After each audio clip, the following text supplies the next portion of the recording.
Hi guys, welcome to another Pieandbelle Art Class. If you're interested in coming to our Leighton Buzzard or Dunstable classes, please check my bio for all the information. Today we're using ink as watercolour.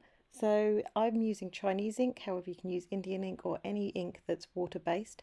I'm also using 350-gram watercolour paper. So the paper is actually more important than the ink. Make sure you've got a nice paper that can absorb the water so that it actually gives you all these nice kind of wet in wet techniques that we're going to be doing today. We're also going to be using the salt technique in this one. So let's get started. First of all, you want to pick a picture off the internet just to give yourself some guidance. It doesn't have to look exactly the same as it at the end because it's kind of a creative piece. But I picked this picture just as to give me a little bit of an idea of how the tree works.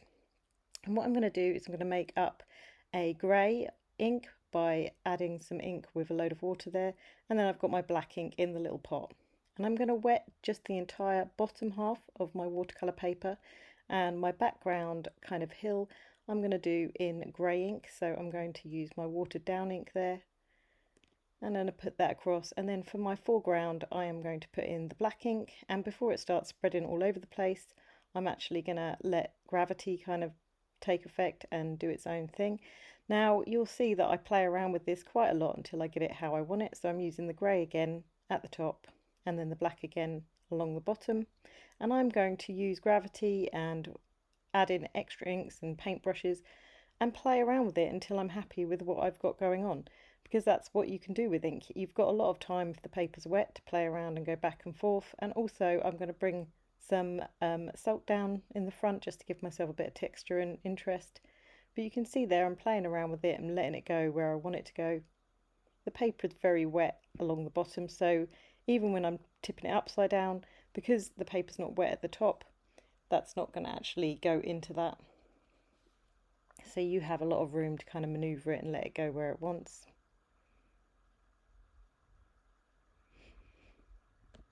So now I'm going to start using the paintbrush and lifting some off and using it to kind of push it around a bit. So I'm putting more grey in, but I'll use that paintbrush with some clean water in a minute and start lifting off along the bottom there.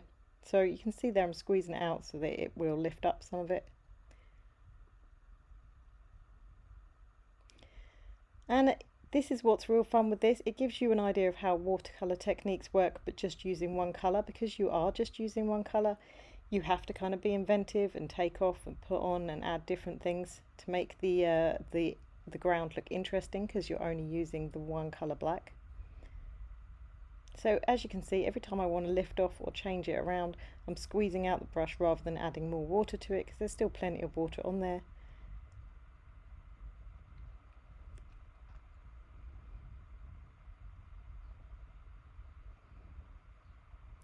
And it's a lot of fun playing around with ink this way. You get some really interesting kind of techniques and weird kind of patterns going on.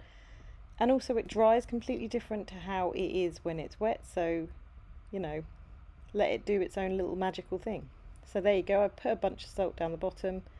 And when that dries, that will repel the water. So that will make that area bleached out a bit. And I'm just using a little bit of tissue there to dab it out. Now what I'm going to do to make the tree, I'm not going to wet it so much. So what I did was squeeze out the brush and just apply a small amount of water. So when you look at it, it's got a sheen rather than it's wet. Now this will mean that you can have a little bit more control over where your ink goes, but I am still adding my ink very, very sparsely. What I've done there is made up a slightly darker grey. I'm not using the black. I've added a little bit of water to that and made it a very dark greyish colour. And I'm just adding it very sparsely over the damp background, so it has to be damp. So this is very much techniques you're learning here. The difference between it being wet along the bottom, you can see how that's just fanned out all over the place and done its own thing, and damp. So now it's damp, it has a little bit more control. It won't splay out quite so far.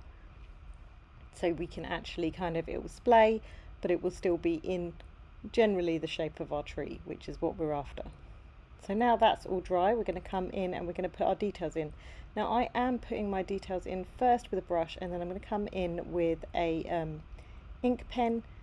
You can do the whole thing with ink pen at this point if you find that a little bit easier to control. So I do bring in a fine liner later, but at this point I'm just using just the ink and the thin paintbrush that I've got. And I'm going to bring all those branches in through all that kind of foliage that I've created with the kind of splayed out thing. And I'm also going to create a shadow down here where they touch the ground, but I'll do that at the end. That little far away one, I'm just going to give like the idea of a little hint of a branch and a trunk there.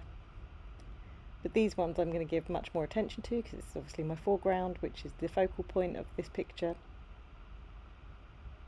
And you can see down the bottom where all that salt has dried, it has actually created such an interesting kind of area down there. It almost looks like a bunch of flowers, loads of flowers down the front. Like I said, we're not copying this picture exactly, we're just using this picture for reference, especially with the way tree branches curl and kind of go in different crazy patterns, because I think that if you don't have a reference picture for a tree, or just kind of something to give you an idea of how they kind of twist and turn, it can be quite easy to make them a lot more uniform. Trees don't tend to grow the same either side. They either kind of lean over to one side because of the sun, or they twist their branches in different kind of directions. They don't tend to be very uniform, and if you make a tree look too uniform, that's when it kind of looks wrong, if you know what I mean. So I've put a little idea of a fence in there, just with the brush as well, kind of going off into the distance. And I've fattened out those kind of posts so that the little bits in between look less. And this is where I'm going to put the shadow in. What I'm going to do is put a load of water in, touch that ink in, and I think I come in and just tidy it up with a little bit of kitchen roll. So I'm going to sign it in white over that black bit, just because I think it looks quite nice. And now I'm coming in with my fine liner and just giving myself some of those fine branch ends, and that's literally it. A real fun one. Lots of techniques, but just using ink. I think it actually gives you kind of more of an idea of techniques when you're using ink, because you have to be a little bit more inventive, obviously, because you only have the one colour to work with.